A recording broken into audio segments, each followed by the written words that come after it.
Finally जो दिसंबर 2024 के सीपीआईडब्ल्यू points release हो चुके हैं अभी कुछ मिनट पहले, सबसे पहले आपको ये वीडियो देखने को मिल रही है। तो जो आपके बैंक पेंशनर्स है, बैंक एम्प्लॉयज है, उनका नया डियरनेस अलाउंस फेब, मार्च और अप्रैल का फिक्स हो चुका है।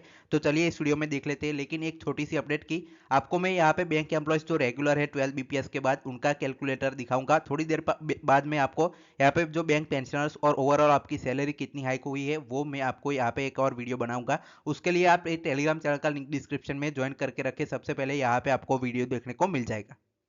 काफी लंबे टाइम बाद जो आपकी लेबर मिनिस्ट्री है उन्होंने थोड़ी देर पहले आपके सीपीआईडब्ल्यू पॉइंट्स जारी किए, उसमें दिसंबर के आप देख सकते हैं 143.7 आपके पॉइंट्स है वो आए हैं। लेकिन इसके पहले के 2 महीने थे अक्टूबर और नवंबर, उसमें 144 आपके जो आंकड़े देखने को मिले थे 144.5।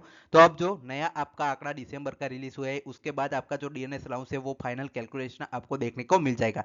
तो चलिए मैं फाइनली आपको जो कैलकुलेटर है वो दिखा देता हूँ।